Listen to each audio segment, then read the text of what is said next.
Sri Lakman Rumbui also informed that notifications for the next MTET examination have been released and the last date for submitting a form is July 10th.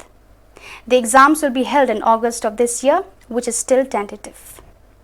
The next MTET exam.